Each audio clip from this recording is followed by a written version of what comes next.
Assalamualaikum warahmatullahi wabarakatuh.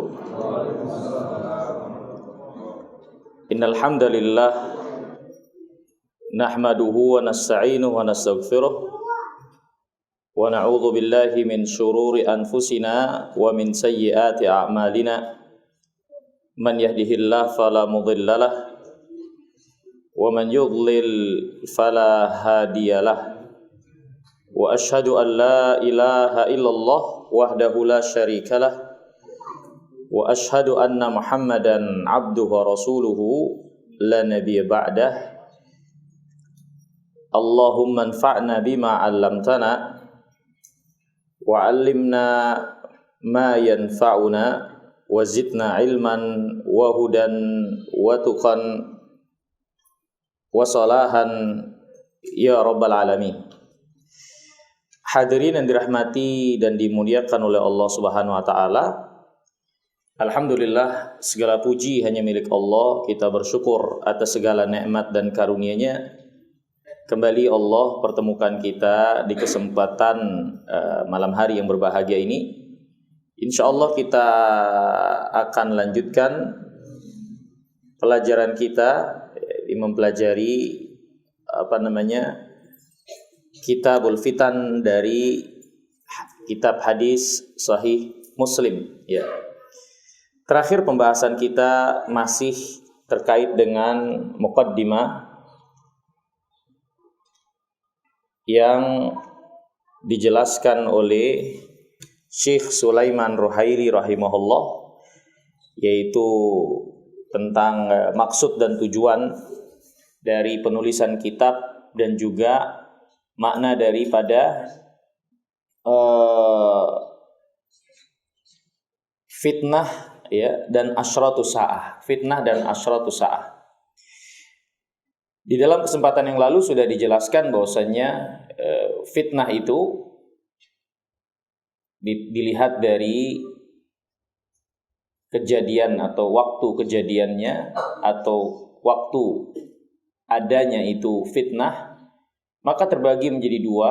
Yang pertama fitnatul mamat, fitnatul hayah wa fitnatul mamat. Fitnah dalam hidup dan fitnah mati, ya. Fitnah dalam hidup ini fitnah berupa ujian yang Allah uji kita dengannya dalam kehidupan kita. Dan sudah kita singgung bahwasannya seluruh bagian daripada kehidupan kita hakikatnya adalah ujian yang Allah uji kita dengannya. Bahkan diri kita sendiri ujian dari Allah Subhanahu wa taala.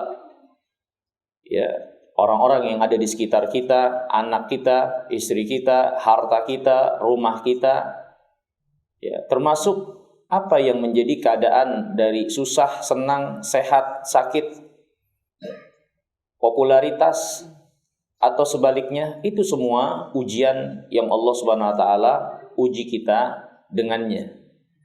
Ya, Allah Subhanahu wa taala telah tegaskan kepada kita sekalian, alladzi khalaqal mauta wal hayah liyabluwakum ayyukum ahsanu amalan. Allah yang menciptakan kehidupan dan kematian untuk Allah uji kalian. Allah uji kalian siapa yang paling baik amalnya.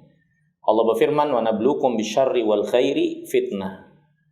Kami uji kalian dengan kebaikan dan keburukan. Allah Subhanahu wa taala berfirman, innama amwalukum wa auladukum fitnah. Harta dan anak-anak kalian itu adalah fitnah, ujian yang Allah uji kalian dengannya. Ya ayyuhalladzina amanu inna min azwajikum wa auladikum aduwwan lakum fahdharuhum. Wahai orang-orang beriman, sesungguhnya ada dari istri dan anak-anak kalian musuh bagi kalian, yang menjauhkan kalian dari Allah, menjauhkan kalian dari agama Allah, menjauhkan kalian dari kebaikan, dari ketaatan. Fahdharuhum, maka hati-hati. Maka hati-hati, ya. Dan ayat-ayat yang semisal dengan ini banyak sekali. Bahkan Allah SWT menjadikan orang-orang yang berinteraksi dengan kita, siapapun dan apapun kedudukannya, itu ujian yang Allah uji kita dengannya. Allah berfirman, wa ja'alna ba'dakum li ba'din fitnatan atasbirun. Kami jadikan sebagian kalian menjadi ujian buat sebagian yang lain. Apakah kalian menjadi orang yang sabar? Atasbirun. Ya, maka hidup ini adalah ujian. Ya, hidup ini adalah ujian yang Allah uji kita untuk Allah balas. Ya, sesuai dengan apa yang kita tanam, apa yang kita jalani. Kalau ujian itu disikapi menurut apa yang menjadi petunjuk Allah Subhanahu wa taala dan Rasulnya, maka seorang lulus ujian untuk mendapatkan balasan kebaikan di sisi Allah. Tapi barang siapa yang menjalani kehidupan dunia ini berjibaku dengan ujian-ujian kehidupan ini, dia berpaling dari petunjuk Allah dan Rasulnya. Dia mensikapinya bukan menurut petunjuk Allah dan Rasulnya, tapi menurut hawa nafsunya, atau tekanan adat istiadatnya, atau apapun itu yang bertentangan dengan apa yang Allah cintai dan ridhai, maka dia nggak lulus ujian. Dia nggak lulus ujian. Yang tidak lulus ujian dapat ancaman, ya, dapat ancaman nanti di yaumul qiyamah, ya, dari siksa Allah Subhanahu wa taala. Maka ini fitnatul hayah, fitnah kehidupan, fitnah hidup, ya. Dan sebagian para ulama juga menjelaskan dan menspesifikasi fitnah hidup, ya, ditinjau dari sisi isi dari fitnah itu, ya, ada dua, yaitu fitnatu syahwat dan fitnatu syubhat. Fitnah syahwat dan fitnah syubhat, ya. Apa itu fitnah syahwat? Yaitu Allah uji kita di kehidupan dunia ini dengan segala sesuatu yang disenangi dan dicenderungi oleh keinginan diri kita, hasrat kita, hawa nafsu kita. Ya. Dari wanita, anak-anak, harta, dan apa-apa yang hawa nafsu itu cenderung dan nyaman kepadanya, menginginkannya. Ya, dan nafsu sebagaimana dikatakan oleh Nabi Allah Yusuf, wa ma ubarri'u nafsi inna nafsa la ammaratun bisu. Aku tidak mensucikan diriku sendiri, sesungguhnya hawa nafsu ini cenderung condong menarik kepada keburukan, kepada kejelekan. Ya. Allah SWT berfirman, zuyyina lin-nasi hubbus syahawat minan nisa wal banin wal qanatiril muqantarati minadh dhahabi wal fiddati wal khailil musawwamati wal an'ami wal harth.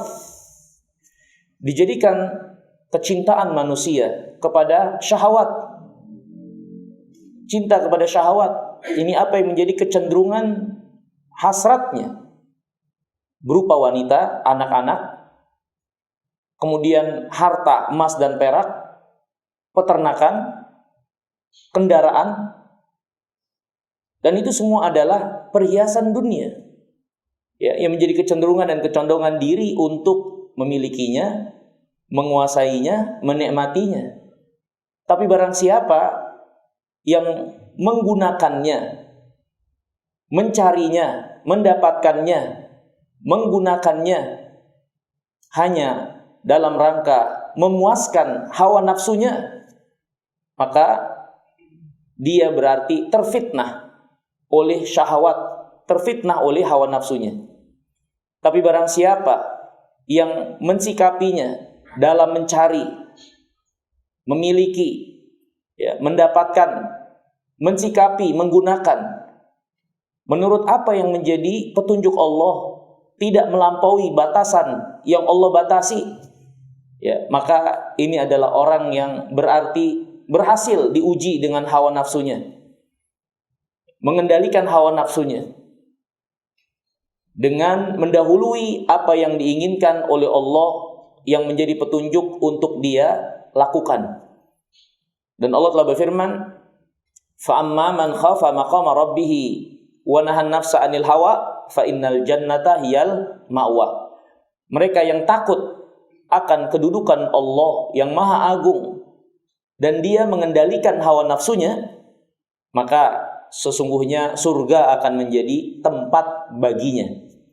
Ya, fitnatu syahwat, ya, kecenderungan kecintaan kepada jabatan, kedudukan, popularitas yang merusak, yang mengotori keikhlasan di dalam beragama. Ini syahwat, Ya. Perkara-perkara duniawiyah yang tidak diperkenankan oleh syariat, yang melampaui batasan yang dibenarkan oleh syariat untuk dicari, dimiliki, didapatkan, dikuasai. Ya. Karena syariat datang bukan untuk memberhangus syahwat, tapi syariat datang untuk mengatur. Ya, mengatur syahwat itu tidak dibiarkan liar sehingga mudarat yang akan didapatkan lebih besar daripada kebaikannya. Kedua, fitnah, ya, di dunia ini, ya, dia dari sisi kategori dari jenis fitnah itu adalah fitnah syubhat. Apa itu fitnah syubhat? Kesamaran dalam pengetahuan, dalam ilmu, dalam pandangan terhadap kebenaran atau kebatilan. Karena kebatilan ada pembela-pembela dan pengusungnya yang menyelimuti serta mengelabui pandangan manusia sehingga yang batil itu nampak benar dan nampak baik. Ya. Dan terdapat pengusung-pengusung kebatilan yang menampakkan serta mengarahkan opini dan pandangan manusia terhadap kebenaran sebagai sesuatu yang buruk dan jelek. Ya. Ini hadirin yang dirahmati dan dimuliakan Allah, fitnah syubhat, yaitu kesamaran dalam menilai, dalam mensikapi sesuatu kebenaran atau kebatilan dan tidak ditempatkan pada tempatnya. Ya. Nah, untuk selamat dari dua jenis fitnah ini di dunia, maka untuk fitnah syahwat, untuk bisa selamat kita secara global adalah dengan menguatkan kesabaran.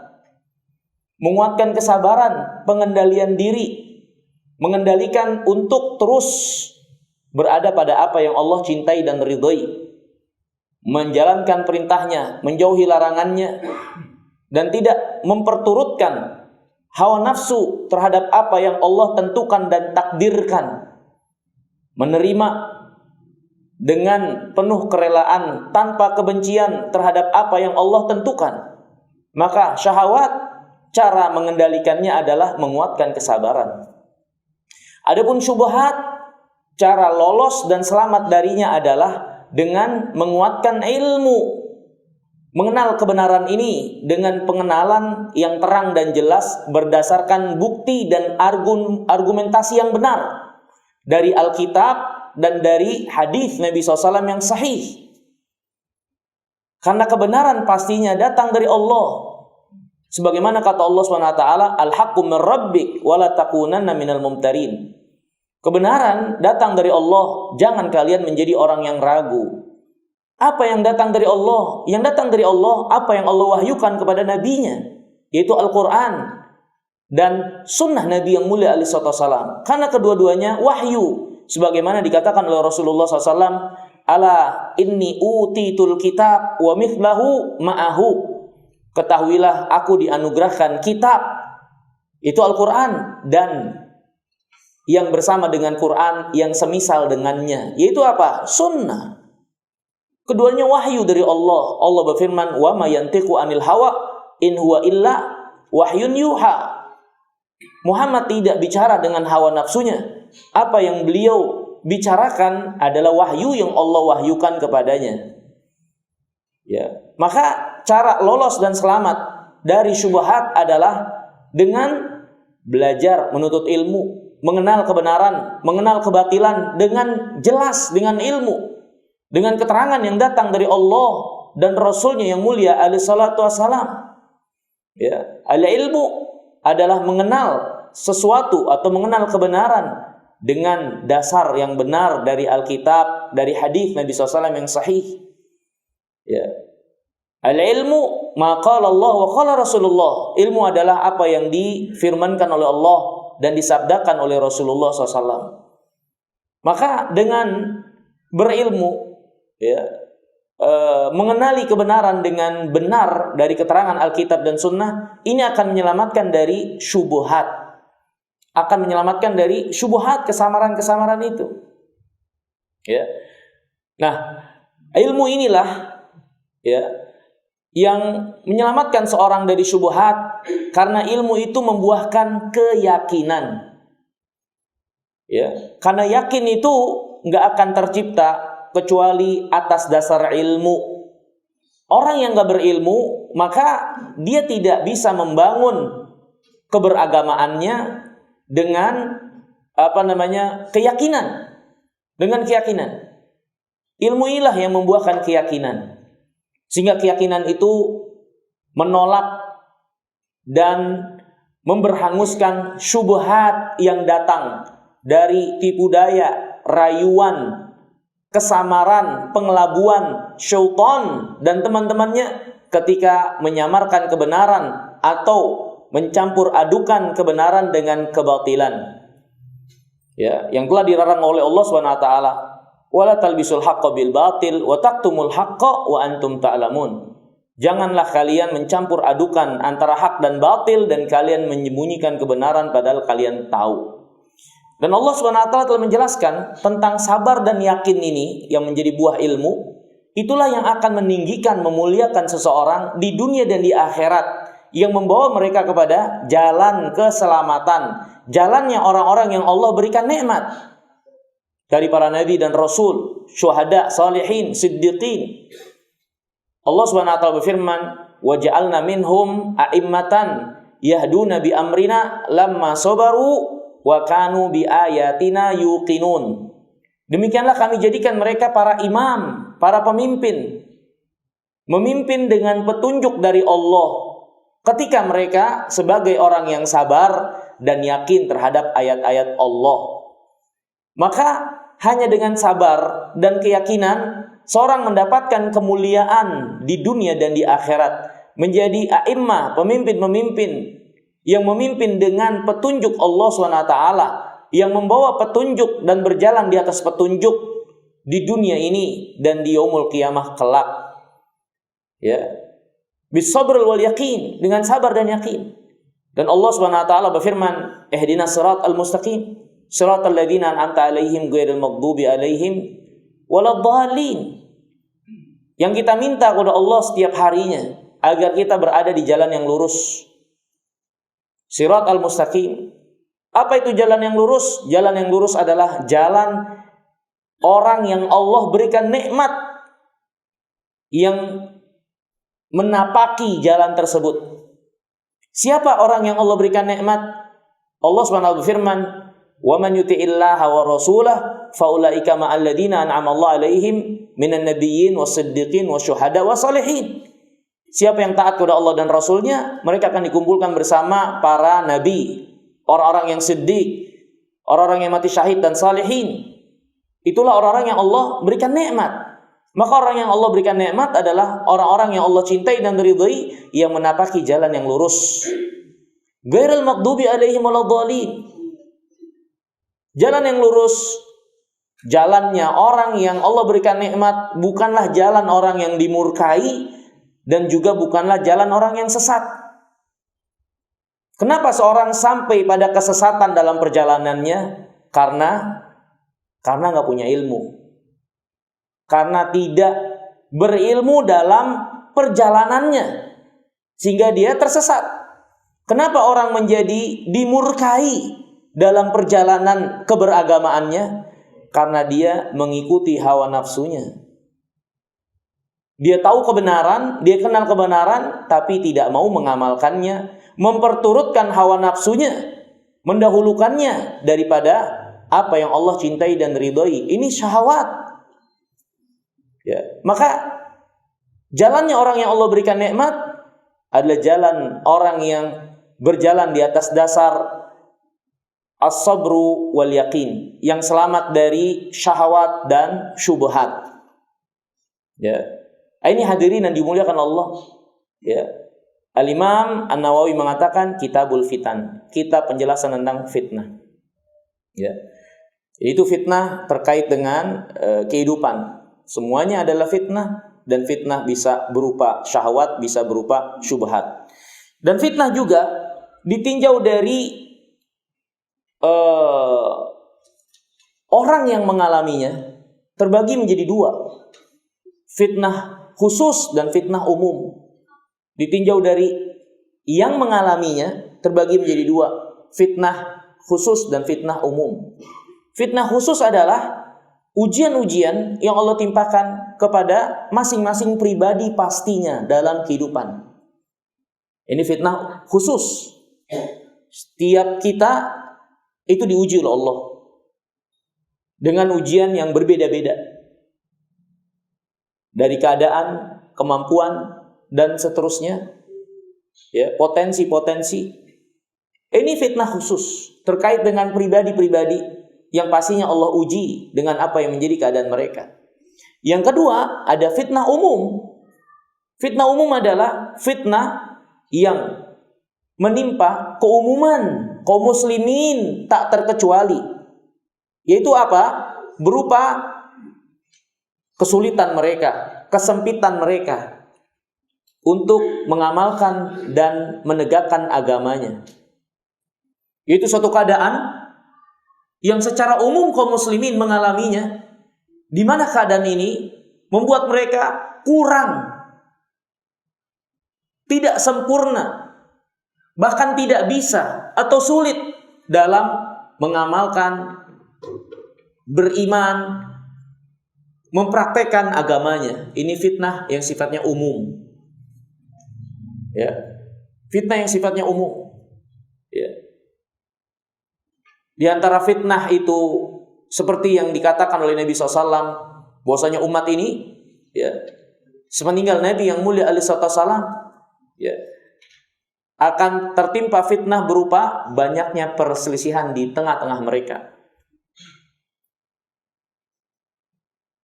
Kemudian di antara fitnah yang sifatnya umum, meluasnya kembali kebodohan. Sehingga yang hak, yang benar disangka kebatilan, yang batil justru dinilai sebagai kebenaran. Ya. Sehingga seorang susah untuk mempraktekkan agamanya. Agama ini kembali menjadi asing. Itu banyak kaum muslimin tapi tidak mengenal agamanya dengan baik. Seolah-olah agama yang dibawa oleh Rasulullah SAW, yang dahulu beliau tinggalkan ketika beliau wafat, ketika terjadi dan diamalkan kembali di suatu zaman, di suatu waktu, maka umumnya manusia menganggap dan melihat itu bukan menjadi bagian agama. Agama kembali menjadi asing, bahkan ketika dia berada di tengah-tengah banyaknya kaum muslimin. Ini fitnah. Ini fitnah. Ya. Suatu keadaan yang membuat seorang sulit untuk mengamalkan agamanya. Ketika dia amalkan bagian dari agamanya, dia akan tertuduh. Tertuduh sebagai orang yang berjalan pada kesesatan. Ya. Dengan tuduhan-tuduhan dia adalah orang-orang yang fanatik lah. Ya, orang yang radikal lah. Padahal gak ada yang diamalkan kecuali apa yang datang dari Allah dan Rasulnya. Tapi opini, pandangan manusia ketika itu melihat yang mengamalkan demikian, persepsinya adalah orang-orang yang keras. Fitnah. Akhirnya orang-orang yang mau berpegang teguh sama agamanya, rajin sholat berjamaah, yang wanita memakai jilbab yang syar'i, ya, itu tertuduh dan sulit, ya, dari pandangan-pandangan manusia yang mereka sudah tidak mengenal lagi agama sebagaimana mestinya, sehingga yang benar seperti yang ditinggalkan oleh Rasulullah dan beragama asing di tengah-tengah manusia. Ini fitnatul am, fitnah yang sifatnya umum. Nah, hadirin yang dimuliakan Allah, dalam pembahasan kita, fitnah yang lebih dikhususkan, ya, atau penjelasan yang lebih spesifik di dalam pembahasan adalah yang sifatnya am, yang sifatnya umum. Ya, yang semua mengalaminya berupa himpitan, kesulitan, keberatan untuk mengimplementasikan agamanya, untuk beragama, untuk beriman. Fitnah yang sifatnya umum. Ya. Ini yang lebih spesifik yang akan menjadi pembahasan Kitabul Fitan. Wa amma asyratu sa'ah, adapun tanda-tanda hari kiamat. Apa yang dimaksud dengan tanda-tanda hari kiamat? Tanda-tanda hari kiamat adalah kejadian-kejadian atau keadaan yang dikhabarkan oleh Nabi yang mulia sallallahu alaihi wasallam, ya, menjelang terjadinya yaumul qiyamah, menjelang terjadinya yaumul qiyamah, ya, atau kejadian-kejadian atau keadaan yang dikhabarkan oleh Nabi SAW yang menunjukkan semakin dekatnya lagi yaumul qiyamah. Ya. Nah, hadirin yang dimuliakan Allah SWT, di antara kejadian dan keadaan yang menunjukkan semakin dekatnya yaumul qiyamah, diutusnya Nabi kita yang mulia alaihi wasallam. Nabi SAW bersabda, bu'ithu wasa'ah kahatain. Aku dan hari kiamat diutus kayak gini nih, kayak jari telunjuk dan jari tengah, dekat. Nabi SAW mengucapkan ini 14 atau 15 abad yang lalu, 1400 atau 1500 abad yang lalu. Beliau mengatakan, diutusnya aku dengan hari kiamat dekat. Gimana dengan kita 15 abad kemudian? Berarti lebih dekat lagi. Dan Allah SWT telah menjelaskan tentang yaumul qiyamah, ya, dengan diutusnya Rasulullah SAW semakin dekat dengan firman-Nya, iqtarabatis sa'ah wan syaqqal qamar. Hari kiamat udah dekat dan bulan itu telah terbelah. Kapan bulan terbelah? Kapan bulan terbelah? Pada zaman Nabi SAW, yang Nabi membuktikan mukjizat dari Allah, bahwasanya dia benar seorang Nabi. Bulan pernah terbelah untuk memperlihatkan bahwasanya dia benar utusan Allah. Karena nggak ada yang bisa melakukan itu kecuali pencipta alam semesta, Allah. Itulah mukjizat. Ya. Maka kata Allah apa? Iqtarabatis sa'ah. Hari kiamat udah semakin dekat, udah dekat. Dan memang kita diajarkan oleh agama ini untuk tidak pernah memandang, melihat dan menganggap hari kiamat sebagai sesuatu yang masih jauh. Nggak boleh. Ya, keterangan yang datang dari Alkitab dan Sunnah menjelaskan dan mendidik kita untuk tidak pernah menganggap, menyangka bahwasanya hari kiamat adalah waktu yang sangat jauh untuk kita alami. Nggak boleh. Ya, kita diperintahkan untuk senantiasa mengingat, ya, hari kiamat sebagai sesuatu yang dekat untuk kita alami, dan ini memiliki efek yang sangat baik yang menjadikan seorang terbentuk kepribadiannya, akhlaknya, karakternya, karena pastinya yang beriman akan yaumul qiyamah, akan hari pembalasan, dia akan melakukan atau sepak terjang dan tindak tanduknya penuh dengan tanggung jawab, berhati-hati karena dia tahu ada pembalasan. Ya, dia nggak akan seenak atau sewenang-wenang, seenak hatinya dalam bertindak, karena dia tahu ada yang namanya pembalasan, dan itu yaumul qiyamah. Makanya penting untuk kita menanamkan dalam diri untuk jangan pernah menganggap yaumul qiyamah sesuatu yang jauh. Ya. Nah, hadirin yang dirahmati dan dimuliakan Allah, tentang asyratus sa'ah, tanda-tanda hari kiamat. Ya. Apa faedah? Ya. Apa faedah kita mengetahui mempelajari tentang tanda-tanda hari kiamat atau khobar yang dikhabarkan dari Alkitab dan Sunnah yang menunjukkan dan menandakan semakin dekatnya lagi yaumul qiyamah, apa faedah kita mempelajari dan mengetahuinya? Faedah kita mempelajari dan mengetahuinya, yang pertama adalah untuk kita menjadi orang-orang yang senantiasa bersiap diri. Untuk kita menjadi orang yang senantiasa bersiap diri. Ya. Karena dengan kita tahu apa yang dikhabarkan oleh Nabi bakal terjadi begini-begini sebelum yaumul qiyamah. Menjelang yaumul qiyamah terjadi begini begitu. Nah, ternyata kita mengalaminya. Berarti kan semakin dekat lagi. Maka semoga diharapkan kita semakin mawas diri dan menyiapkan diri untuk hari yang besar itu.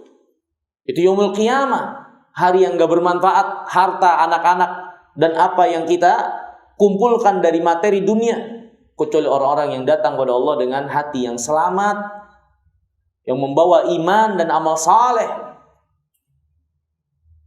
Maka mempelajari tentang tanda-tanda hari kiamat, di antara faedahnya adalah agar kita menjadi orang yang senantiasa bersiap diri untuk hari yang besar nanti itu.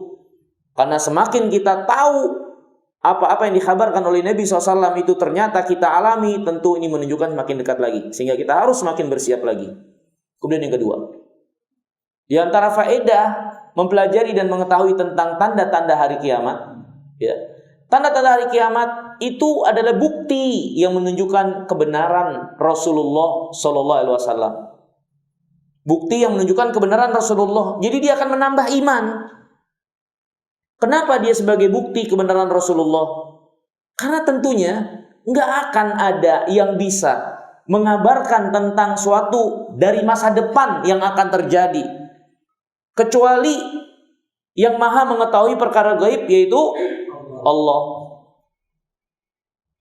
Dari mana Muhammad alaihissalam mengetahui itu kalau bukan dari Allah? Kalau emang dari Allah berarti dia benar utusan Allah. Maka dengan mengetahui tanda-tanda hari kiamat, kita bisa tambah yakin beliau benar utusan Allah.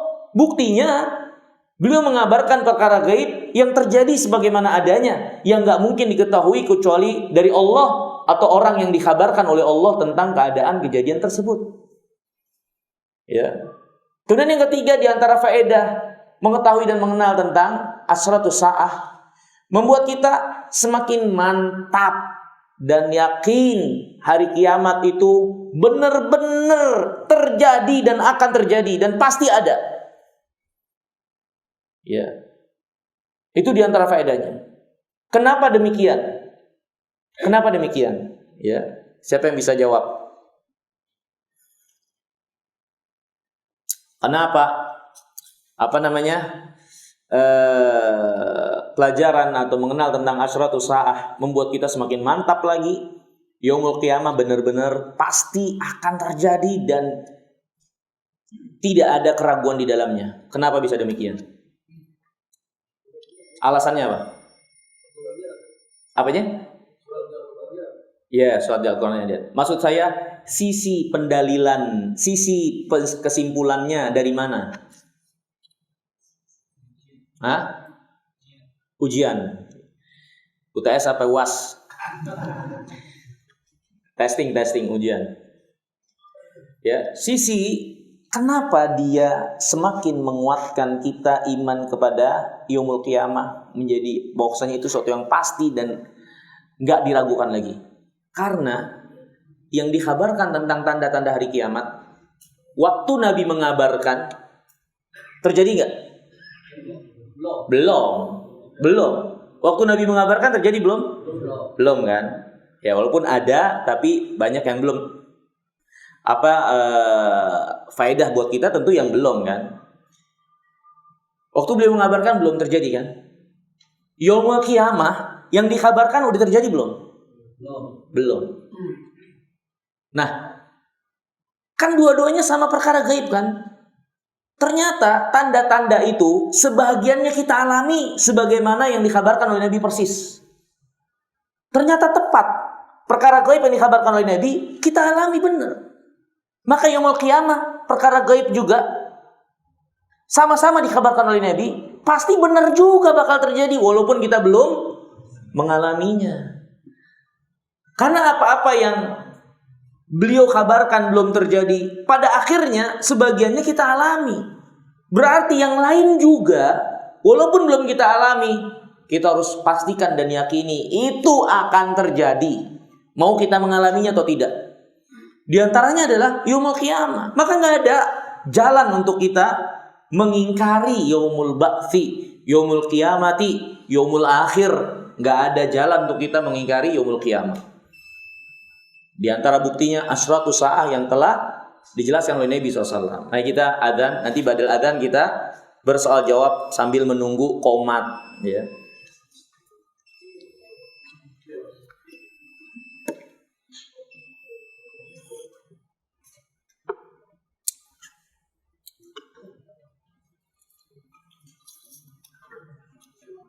Allahu Akbar, Allahu Akbar. Allahu Akbar,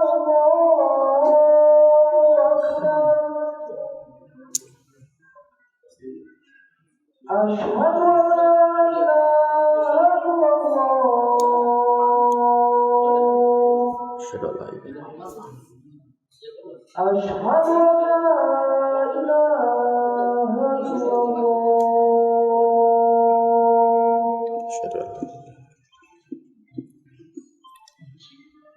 Asyhadu anna Muhammadar Rasulullah.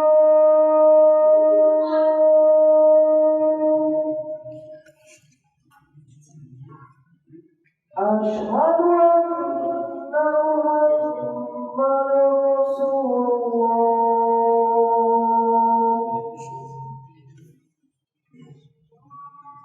Hayya 'alas-shalah.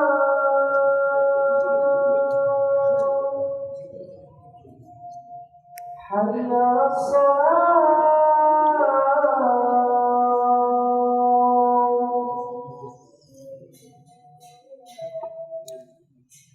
Hayya 'alal-falah.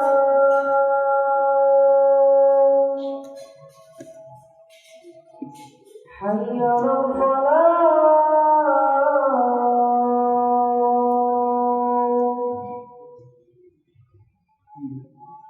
Allahu Akbar, Allahu Akbar. La ilaha illallah.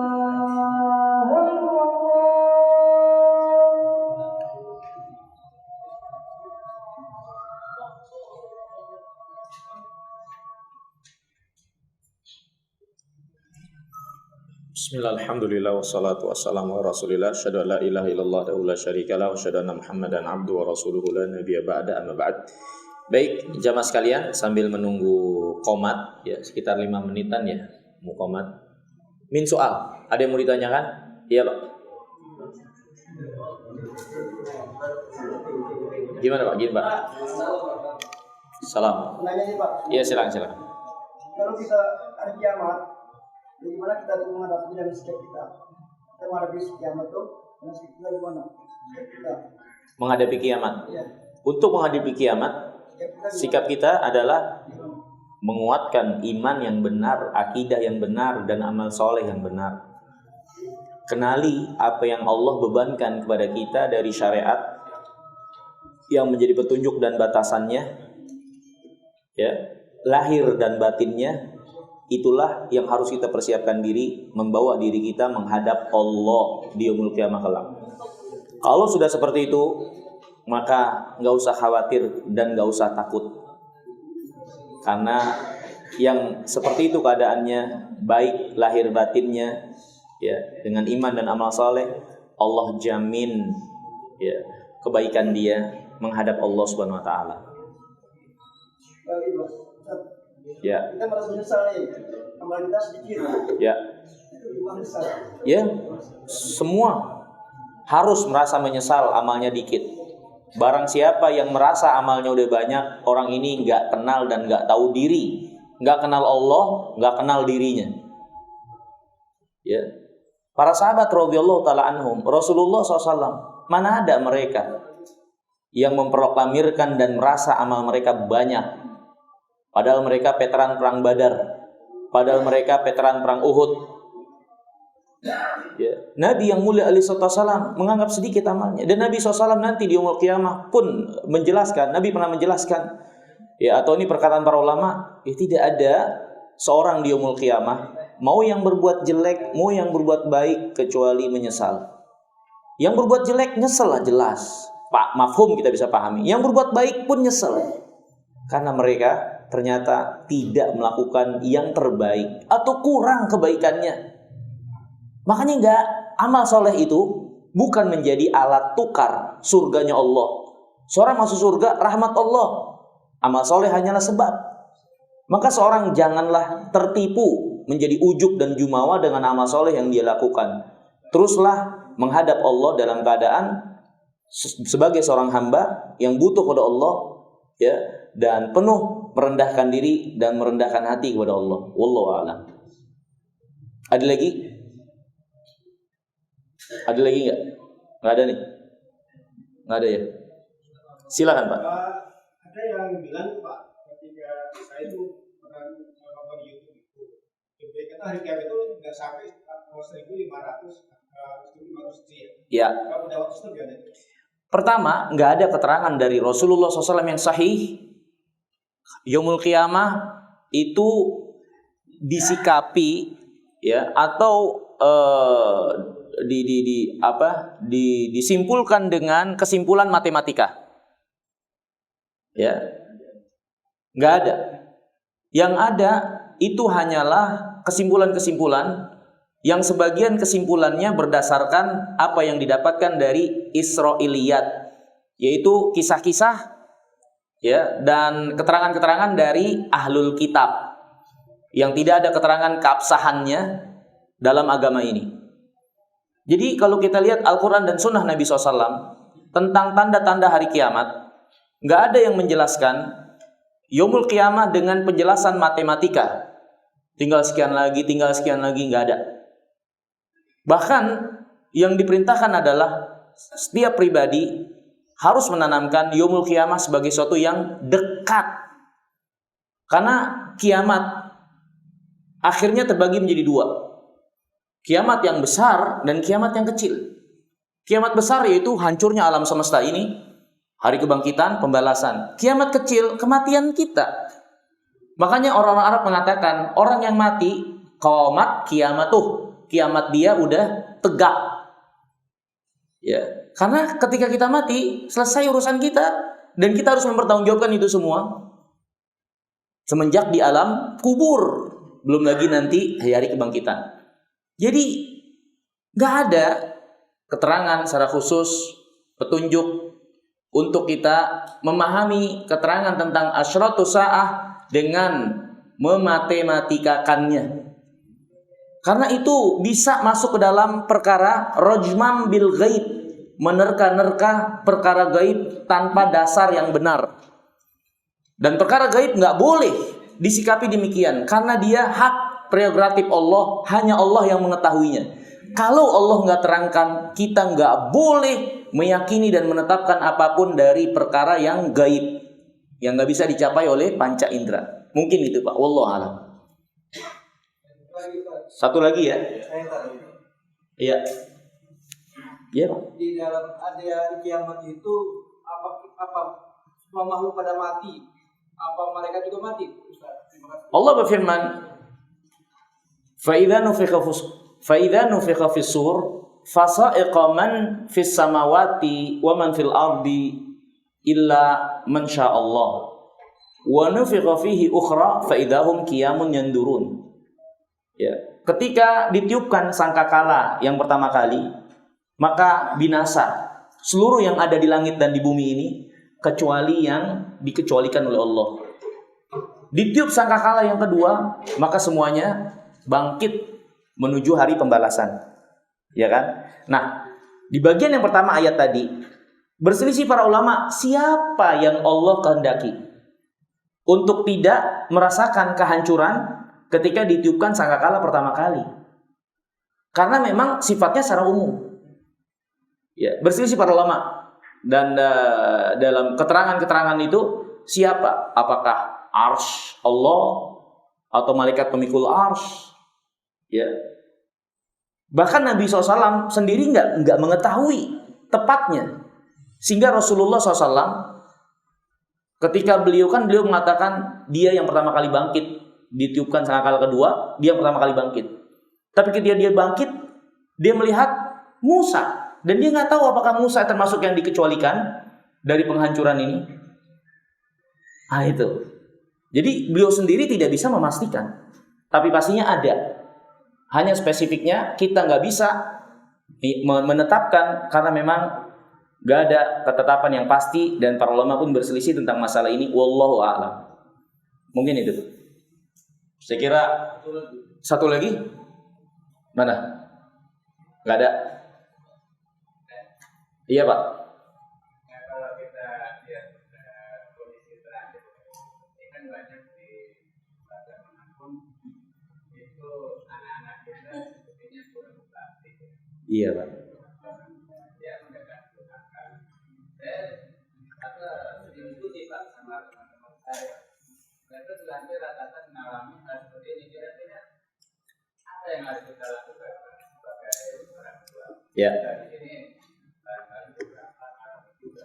Ya, pertama ya, yang paling penting untuk dilakukan oleh seorang orang tua, banyakin doa kebaikan buat anaknya.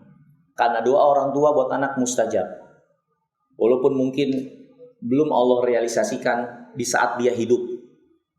Doain kebaikan, hidayah, petunjuk agar dia sholat 5 waktu, agar anak itu jadi anak yang soleh. Jangan cuma doain dia dapat harta, hidup senang, sehat. Doain kebaikan agamanya. Dan doa orang tua mustajab. Itu yang harus dilakukan. Yang kedua, berusaha semaksimal mungkin untuk memerintah, melarang anak-anak. Memerintah kepada kebaikan yang diperintahkan oleh Allah. Melarang dari keburukan yang Allah SWT larang. Orang tua punya kewajiban untuk menegakkan amar ma'ruf nahi munkar pada orang-orang yang dia kuasai. Ya. Kemudian memang diantara kesimpulan atau pemahaman atau penjelasan para ulama, diantara ciri yaumul qiyamah banyaknya anak-anak durhaka. Berdasarkan sabda Nabi SAW ketika ditanya apa tanda-tanda kiamat, kata Nabi SAW yaitu banyak budak melahirkan tuannya. Siapa yang melahirkan seorang ibu? Tapi kenapa ibu dikatakan budak? Ini disimpulkan sebagian para ulama menunjukkan menjelang yaumul qiyamah banyak lagi anak-anak yang durhaka, sehingga orang tua yang melahirkan diperlakukan seperti budak yang harusnya dihormati dan dimuliakan, malah diperlakukan malah seperti budak. Wallahu ta'ala alam. Mungkin ini. Terima kasih banyak. Kurang lebihnya saya mohon maaf ya. Kita lanjutkan lagi di kesempatan yang akan datang dari yang Allah mudahkan. Subhanakallahumma bihamdika asyhadu an la ilaha illa anta astaghfiruka wa atubu ilaik. Assalamualaikum warahmatullahi wabarakatuh.